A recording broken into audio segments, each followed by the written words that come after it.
Pertanyaan ini akan diseleksi oleh tim. Pertanyaan-pertanyaan yang kira-kira menambah iman dan amal soleh. Amin. Adapun pertanyaan-pertanyaan yang tak jelas, jawabannya jelas, pertanyaannya tak jelas. Masya Allah, syukran, jazakumullah khairan. Nggak tebal ini, kok nengok tebalnya ini kayaknya as-salatu khairum minan naum baru selesai.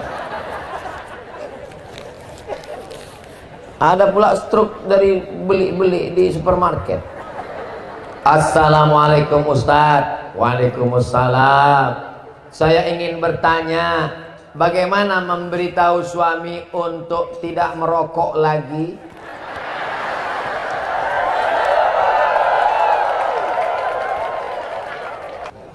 Jangan ibu pulang dari pengajian lalu ibu panggil suami ibu mentang-mentang udah ngaji. Sini bang, duduk. Ya ayyuhalladzina maroko. Tak bisa, karena ibu tetaplah seorang ibu rumah tangga, maka ibu pakai lidah orang lain. Pas acara arisan keluarga, ibu bisikkan ke Abu Abi Tengku yang ceramah. Kebetulan Ustadz dari Ikatan Alumni Timur Tengah. Ustadz tolong ceritakan bahaya tembakau ya Pak Ustadz. Nanti cerita ceramah lah Ustadz itu. La darara wa la dirara.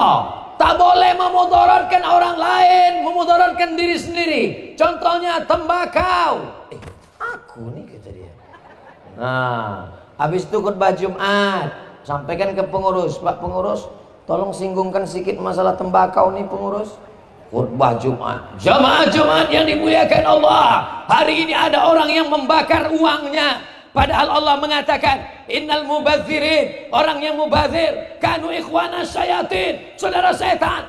Aku juga nih.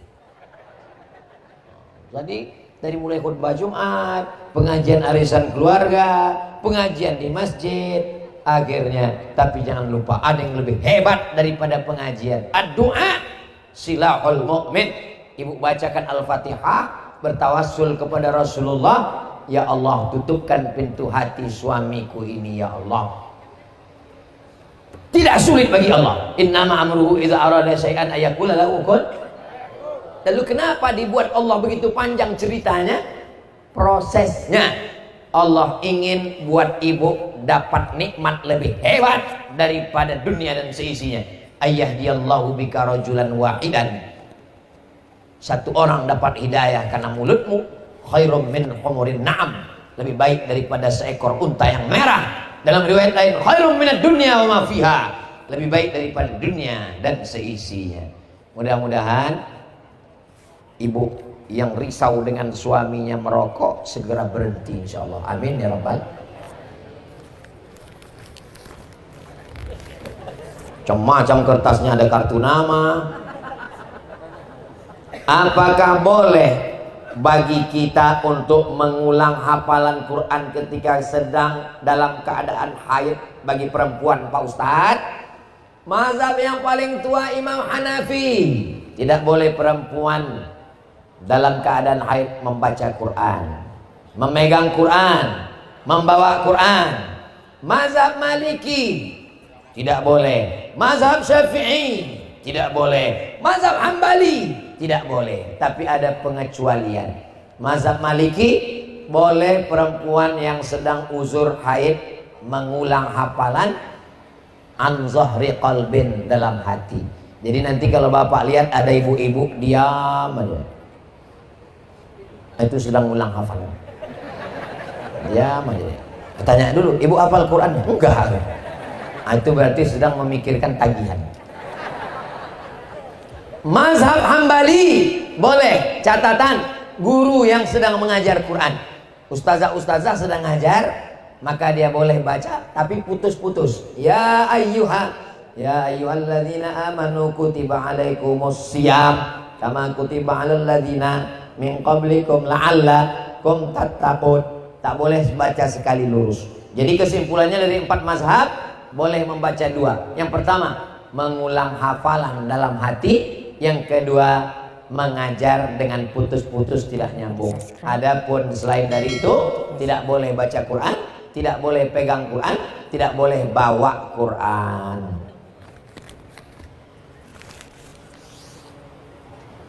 Izinkan saya bertanya pada malam yang berbahagia ini.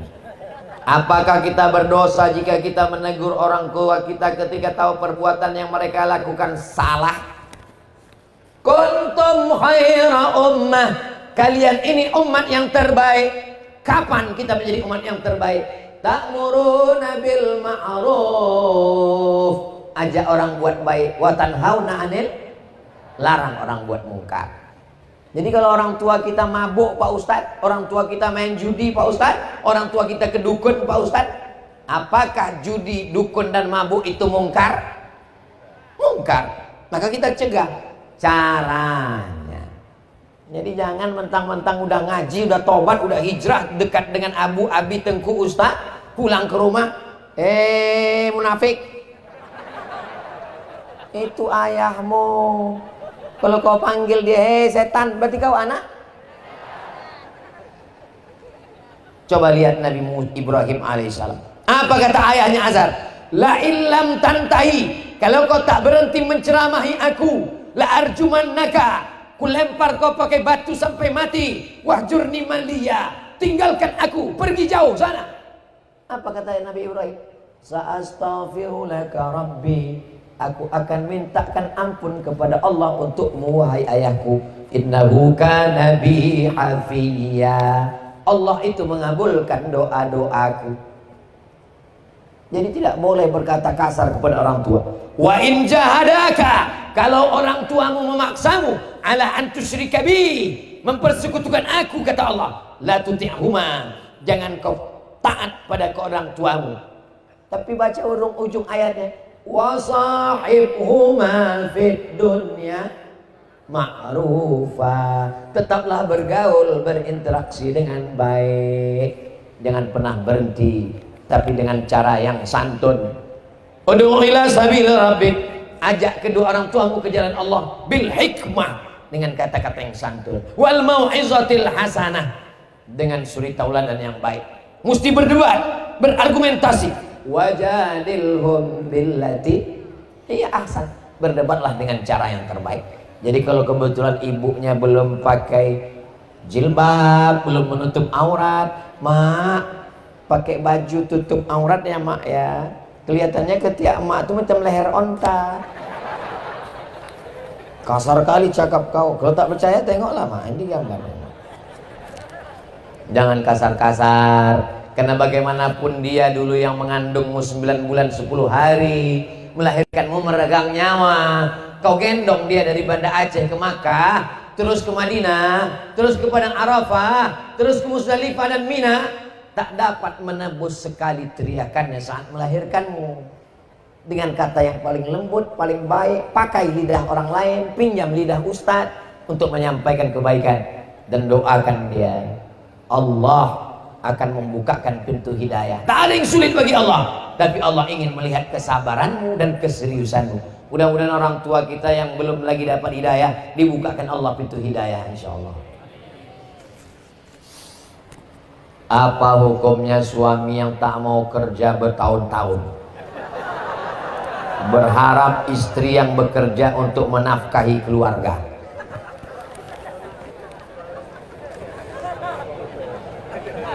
Masih ingat sirat ta'liq? Kalau saya meninggalkan istri saya sekian tahun lamanya, atau 6 bulan tidak memberikan nafkah zahir dan batin, maka istri saya datang ke pengadilan agama. Tak ingat saya sirat ta'liq Pak Ustaz? Tulislah di situ www.google.com sirat ta'liq. Tulislah di situ di YouTube, nanti kau dengar bunyi sirat ta'liq. Istri yang tak dinafkahi 6 bulan, maka dia datang ke pengadilan agama, lalu kemudian hakim akan menjatuhkan kalau cukup syarat, karena sudah ditaklikkannya kepada hakim. Tapi ini istri kan solihah baik, tak mau dia jauh dari abang, walaupun tak kerja tetaplah buah hati belayan jiwa Pak Ustaz. Susah untuk berpindah ke lain hati Pak Ustaz. Maka Bagaimana caranya menyuruh dia bekerja? Gimana caranya? Laki-laki itu punya 5 kewajiban. Kalau tidak dia laksanakan, berarti dia meninggalkan kewajiban dosa. Yang pertama, ngasih makan. Ibu udah dikasih makan? Banyak yang belum makan. Yang kedua, memberi pakaian. Tanpa saya tanya, saya sudah tahu, karena semuanya menutup aurat. Sampai pramugari pun kalau sudah sampai ke Bumi Nangro, Aceh, Darussalam, langsung nutup aurat. Pas sudah keluar baru dibukanya balik. Yang ketiga, tempat tinggal. Apakah ibu sudah dikasih tempat tinggal? Sudah. Yang keempat, pendidikan. Aslinya istrinya di rumah, suami yang mendidik. Tapi karena suaminya pun tak bisa, dibawanya ke masjid Haji Kecik Lumi, dibawanya ke tablik akbar pengajian supaya mendengarkan pendidikan. Aku tak bisa mengajarmu, mam. Dia selalu manggil istrinya mami. Mami yang ada dalam film Mami Return itu. Aku tak bisa mendidikmu, maka kuawak kau pengajian. Pertama, makan. Kedua, pakaian. Ketiga, tempat tinggal. Keempat, pendidikan. Kelima, perhatian. Jadi kalau ada perempuan tidak diberi perhatian, dia akan mencari perhatian suami tetangga. Nah, itulah dia kalau berjalan berbunyi kakinya kerincing, kerincing, kerincing, kerincing. Wajahnya biasa aja, lipstiknya 3 inci. Mencari perhatian orang gara-gara suaminya tak memperhatikannya. Jadi suami, kalian menjadi suami yang baik, berikan 5 ini.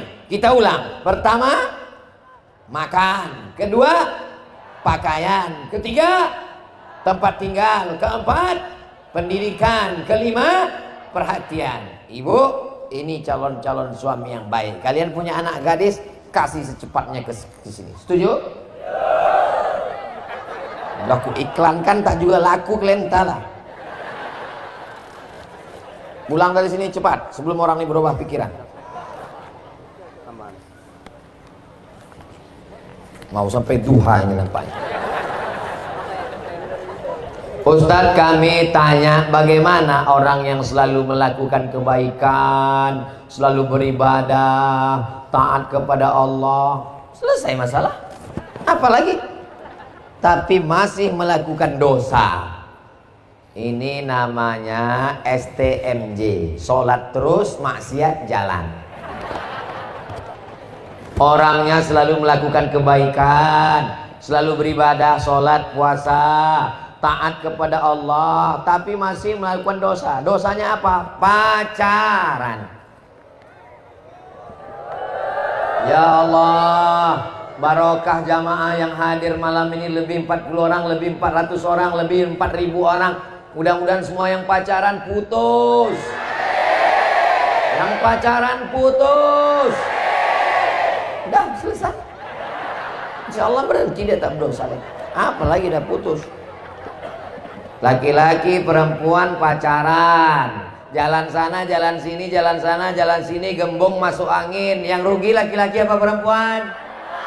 Yang muntah laki-laki apa perempuan? Yang hamil laki-laki apa perempuan? Yang meregang nyawa melahirkan anak laki-laki apa perempuan? Yang malu laki-laki apa perempuan? Masih mau pacaran? Bodoh.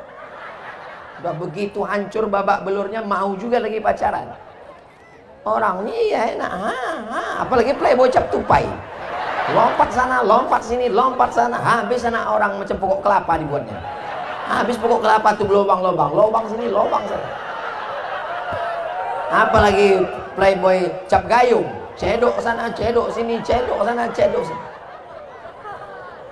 Kalian laki-laki ini kan, kalian akan menikah dengan perempuan dan anak kalian nanti akan anak perempuan. Ustaz, aku laki-laki. Aku laki-laki, adikku laki-laki, anakku laki-laki. Yang pertama Mizian Hazik Abdillah, yang kedua Sami Ahmad Misbahi Ibadillah, laki-laki. Kenapa tak perempuan? Mana aku tahu.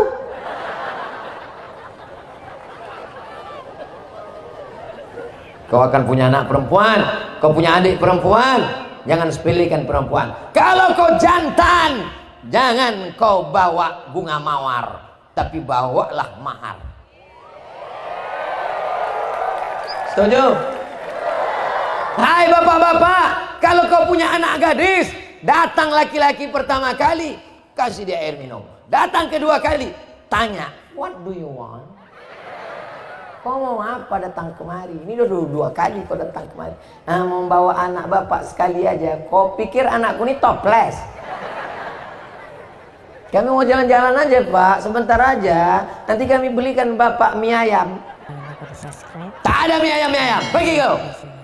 Datang ibu itu dari dapur. Kasihlah bang, kita dulu lebih parah dari itu.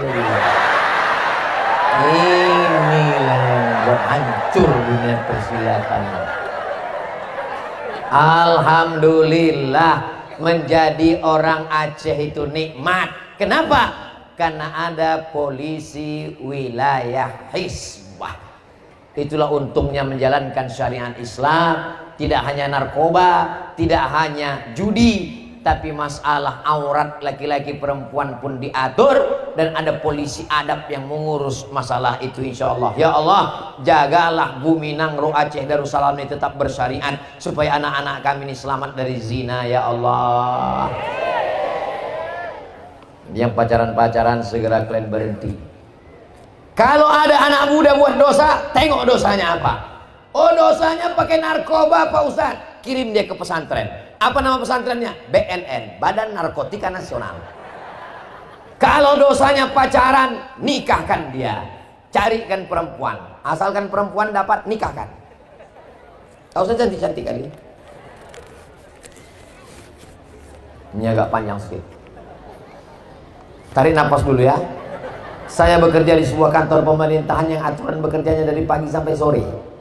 Tapi di kantor saya bekerja, kami cuma bekerja dari jam 9 sampai azan zuhur. Ngapain kok sampai sore? Ulang saya lagi ya. Saya bekerja di sebuah kantor pemerintahan yang aturan kerjanya dari pagi sampai sore. Tapi di kantor saya kerjanya cuma dari jam 9 sampai zuhur. Apabila piket baru sampai azan asar. Aturan itu dibuat atas kesepakatan pegawai-pegawai. Sedangkan saya sendiri sebagai pegawai kontrak. Gimana hukumnya saya bekerja di situ Pak Ustadz? Apakah gaji yang saya terima halal atau haram? Pekerjaan itu dua jenisnya. Yang pertama yang dipakai waktunya, yang kedua menyelesaikan tugasnya. Contoh bekerja yang dibayar waktunya. Masuk jam 8, keluar jam 4. Itu yang dibayar adalah waktunya. Jadi kamu masuk itu yang dibayar waktu. Dia melayani orang banyak. Pokoknya dari jam 8 sampai jam 4 dia mesti ada di situ. Karena orang datang akan dia layani orang banyak. Yang kedua, dia bekerja asal selesai tugas habis. Contohnya dosen. Dosen tidak mesti masuk dari jam 8 pagi sampai jam 4 sore. Aturan yang lama. Sekarang saya tak baru karena sekarang saya tak tahu karena saya sudah keluar. Yang penting dia punya beban 12 SKS, 16 SKS, 2 SKS, 16 tatap muka. Asal sudah masuk 2 kelas 1 hari, 3 kelas pulang. Tak mesti jam 4 sore. Kecuali ada aturan mengantor, kesepakatan. Jadi kalau sudah kesepakatan itu merupakan aturan, maka dia mesti ikuti aturan itu. Kalau tak mau, keluar, buka usaha lain. Kalau tidak, maka dia berarti makan gaji buta, uang Pemda, uang rakyat. Dia akan diminta tanggung jawab di hadapan Allah Subhanahu wa Ta'ala. Maka sebelum masuk kantor itu, tanya dulu, sistem kerja di sini ini apakah yang dipakai waktunya atau tugasnya? Kata atasan, tak ada tugas-tugas di sini. Pokoknya kau masuk dari jam 8 pagi sampai jam 4 sore. Jam 4 baru boleh keluar. Cek log pagi, cek log sore. Nah, itu berarti mesti gitu. Tapi kalau kata dia, asal selesai tugas, pulanglah. Berarti jam 12 pun selesai, pulang. Ada yang 2 jam selesai, pulang. Karena yang dilihat tugasnya. Yang dibayar itu mengerjakan tugasnya, bukan waktunya. Jelas? Kalau tak jelas, pulang sekali lagi. Bagaimana menurut Ustadz tentang penerapan ilmu fikih, tauhid, tasawuf, serta penerapan contohnya dalam kehidupan?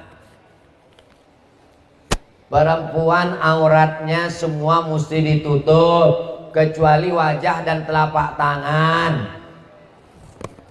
Pertama, akidah. Kedua, fikih. Ketiga, tasawuf atau akhlak. Pertama, akidah. Kedua, fikih. Ketiga, akhlak atau tasawuf.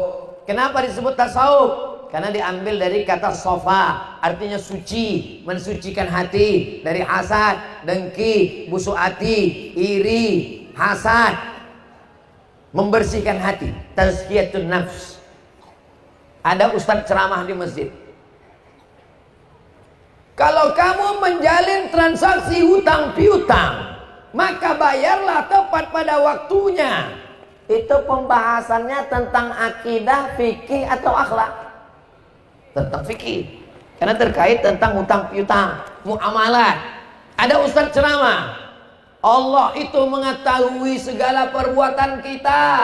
Walaupun kita berada di dalam toilet, kamar mandi berbuat dosa sebesar ujung rambut, sebesar ujung pisau, sebesar ujung jarum, sebesar tapak kaki semut yang hitam di tengah malam yang gelap. Ini masalah akidah, fikih atau akhlak? Akidah. Marilah kita mensucikan hati kita. Jangan sampai kita dengki menengok orang. Ada orang rumah baru sakit jantung koroner. Ada orang mobil baru naik darah tinggi. Ada orang bini baru kita langsung mati mendadak. Ini masalah apa? Akhlak. Maka dimanapun ngajinya itu tak keluar dari tiga: akidah, fikih, dan akhlak. Dari mana sumbernya? Dari hadis Jibril. Akhbirni anil iman, antashhada alla antu'mina billahi wa malaikatihi wa kutubihi wa rusulihi wal yawmil akhir wa bil qadari khairihi wa syarrihi. Akhbirni anil islam, antashhada an la ilaha illallah wa anna muhammadar rasulullah wa tuqimas shalah wa tutiyaz zakah wa tasuma ramadan wa tahujjal baita in istata'ta ilaihi sabila. Akhbirni anil ihsan, anta'budallaha ka'annaka tarahu fa illam takun tarahu fa innahu yaraka. Beribadahlah engkau seakan-akan Allah melihatmu. Kalau kau tidak bisa melihat Allah, maka Allah melihatmu. Itulah penerapan dan konsep tiga: iman, Islam, ihsan, akidah, fikih, dan tasawuf. Apakah berdosa jika tiap pagi sholat subuhnya lambat? Ini nampaknya mau nawar-nawar nih.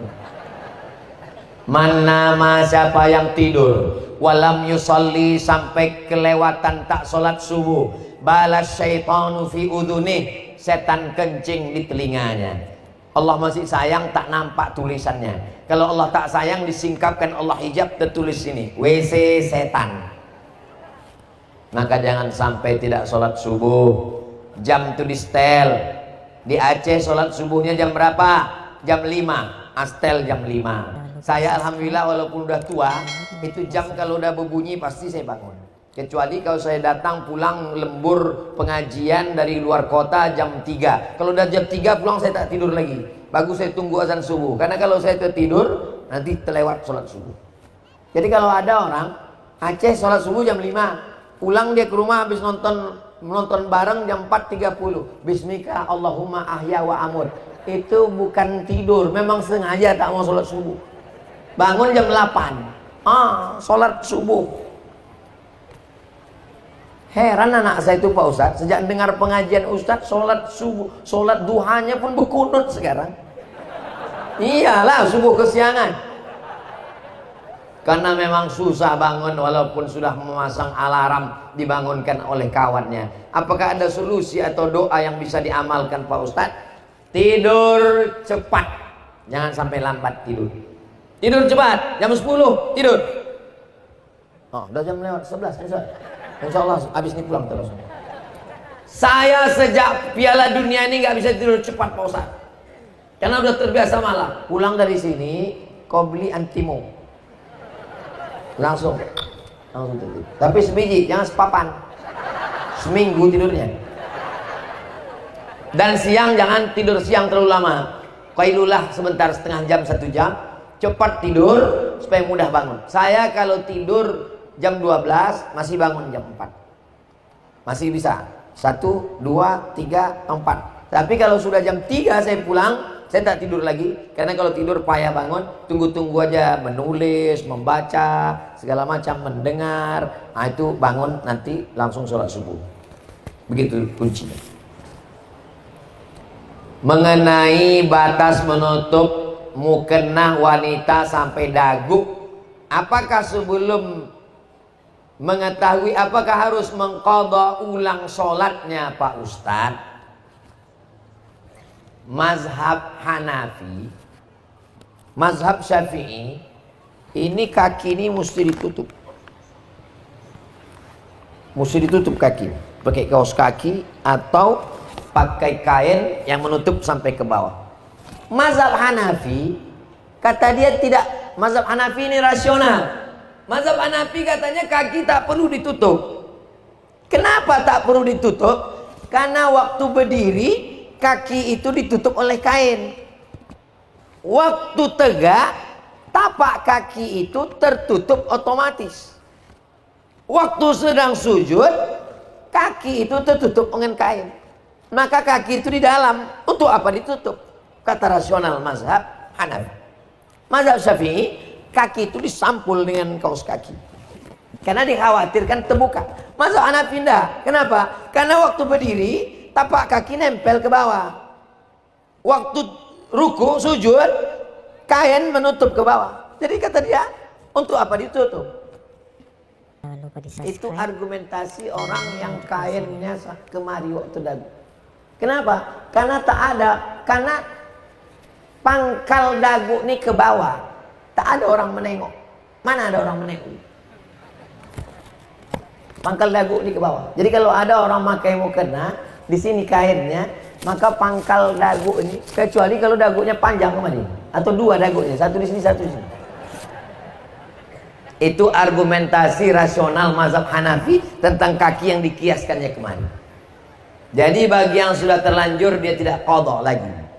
Adapun yang akan datang kalau dia khawatir, da'ma yaribuka ila ma la yaribuka. Tinggalkan yang meragukanmu kepada sesuatu yang tak meragukanmu. Kalau ragu kemari, maka angkat ke sini sampai kemari sehingga tak ragu lagi.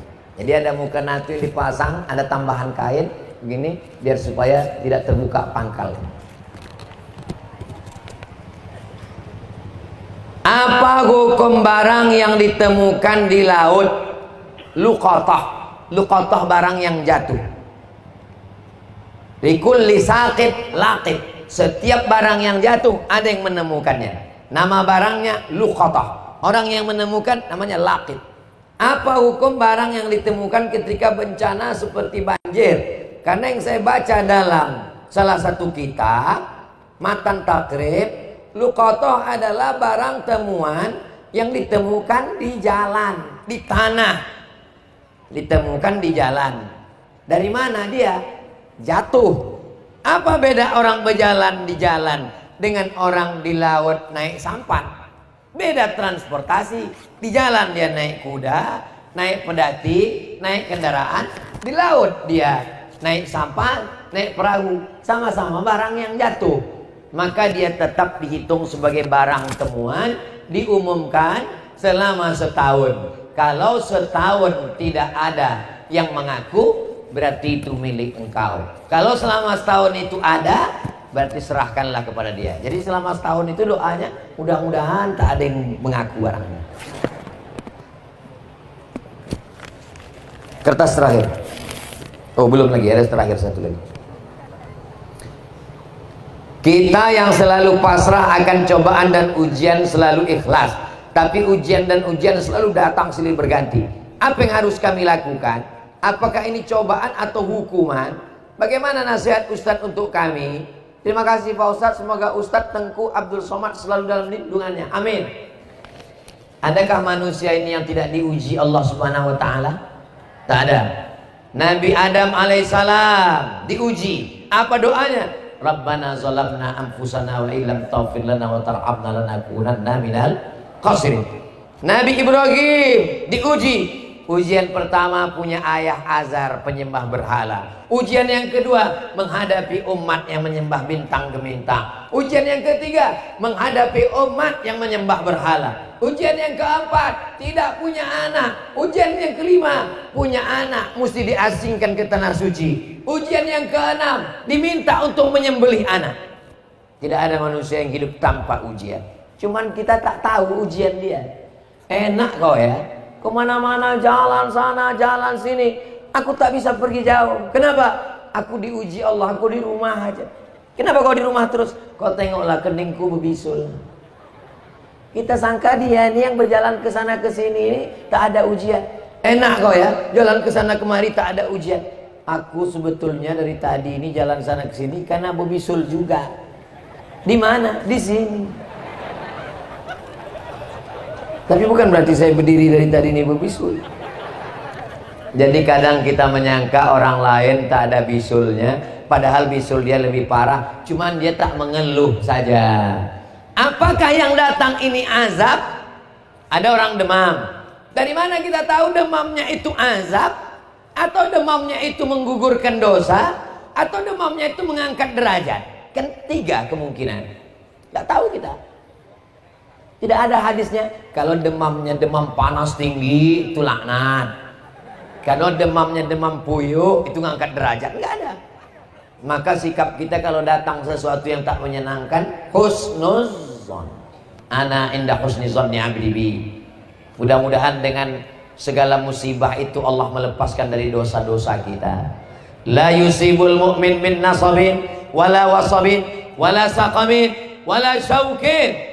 Orang yang duri menusuk tapak kakinya, demam panas, gundah gulana, sakit kepala, kaffarallahu anhu biha sayyi'ati.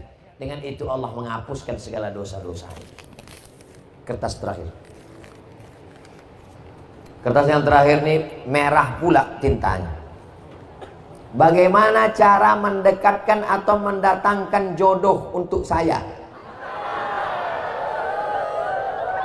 Saya seorang akhwat. Rezeki harimau tidak tertukar dengan musang. Kalaulah rezeki musang ditangkap, tahu musang? Bukan musang king, itu durian. Kalaulah rezeki musang ditangkap harimau, maka musang itu sudah punah di dunia ini. Apakah masih ada musang sekarang? Masih. Kalau musang itu rezekinya diambil harimau, karena harimau lebih cakarnya lebih tajam, karena harimau lebih kuat, lalu dimakannya rezeki musang, maka sudah lama musang itu punah. Namanya musang saurus. Buktinya harimau tetap ada, musang tetap ada. Itu bukti bahwa rezeki sudah dijamin Allah Subhanahu wa ta'ala. Apa kata Imam Al-Hasan Al-Basri?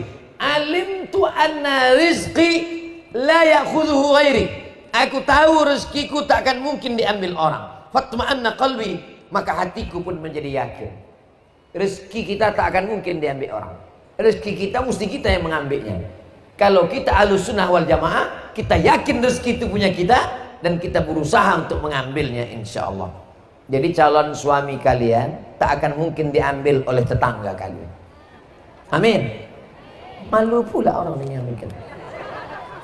Jadi tak ada rezeki yang tertukar.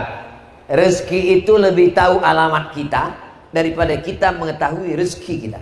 Begitu yang disebutkan dalam hadis Nabi Muhammad SAW. Tapi jangan gara-gara ini lalu kita menjadi Jabariyah. Kalau ditanya, gimana? Ada ingin menikah? Serahkan pada Allah. Ini bukan Ahlus Sunnah, ini Ahlul Bid'ah. Namanya Jabariyah.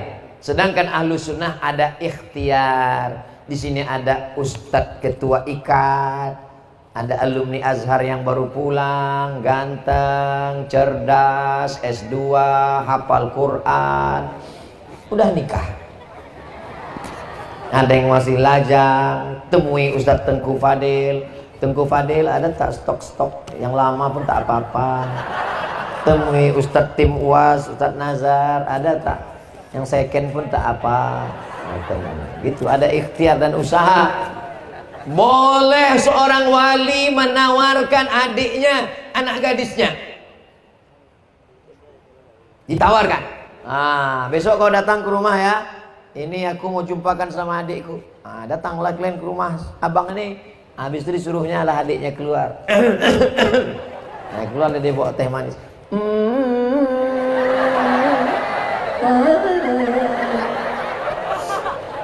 Kau pun kau tengoklah sambil nengok teh. Jadi harus ada usaha dan ikhtiar. Satu lagi Ustaz, jika ada yang datang dengan niat serius, bagaimana memantapkan hati? Memangnya ada pilihan lain? Macam banyak aja pilihan. Kalau udah datang itu, jadi perempuan ini begini. Perempuan ini seperti orang masuk kerja, masuk kantornya jam 8, kantor tutup. Keluar dari rumah jam 7. Jam 7 lewatlah bis pertama. Lewat bis, tang tang, kata klakson bis. Penuh kali bisnya.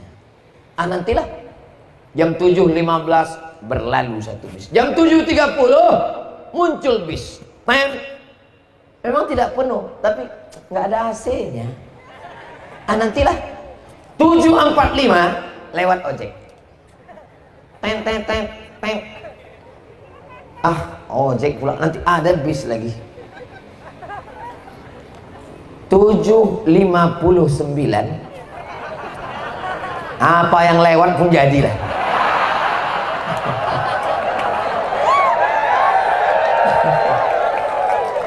Macam paham aja tuh. Jangan banyak pilih, nanti terpilih-pilih, pilih tebu, terpilih bukunya. Makanya dalam hadis yang kalian pilih itu kata Nabi cuma 2 saja. Idza ja'akum man tardawna dinahu. Wahai perempuan-perempuan, kalian punya wali, ayah kalian, datuk kalian, abang kalian, adik kalian, paman kalian. Kalau datang laki-laki meminang anak, keponakan, cucu kalian, 2 saja. Tardawna dinahu, baik agamanya, wa khuluquhu, baik akhlaknya, fazawwijuhu, nikahkan dengan dia. Kalau tak kau nikahkan, takun fitnatun fil ardi wa fasadun arid, akan terjadi fitnah wa fasadun arid, kerusakan. Memilih laki-laki sifatnya 2, baik agamanya, baik akhlaknya. Memilih perempuan sifatnya 4. Tungkahul mar'atu li arba', perempuan itu dinikahi karena 4. Limaliha, karena kaya raya. Wali hasabiha, karena keturunan darah biru. Wali jamaliha, karena cantiknya, putihnya, tingginya, semampainya, rambutnya ikal, bak mayang terurai. Walidiniha, karena agamanya. Fasfar bidzatid din, pandang yang keempat karena agamanya. Karena kalau kau nikahi karena hartanya, harta binasa. Kau nikahi karena darah birunya, dipecat darah birunya. Kau nikahi dia karena cantiknya, perempuan macam bunga. Bunga itu sifatnya kembang, cantik, harum, semerbak, lalu kemudian dia pun akan layu. Satu-satunya bunga yang tak layu cuma satu, bunga plastik. Makanya banyak perempuan itu sekarang mukanya kresek semua isinya. Hidung kresek, dagu kresek, pipi kresek. Semua dicukur, semua disulam. Dulu kita tahu sulam kain, ini bibir disulam, mata disulam. Bangun tidur kusut semuanya. Assalamualaikum Ustaz Somad. Waalaikumsalam. Dulu Ustaz ceramah kata Ustaz perempuan itu dinikahi karena 4. Karena hartanya, karena bangsawannya, karena cantiknya, karena agamanya. Tolong Ustaz carikan saya yang ada 4-4-nya Pak Ustaz. Kalau ada 4-4-nya ngapa aku kasih ke kamu?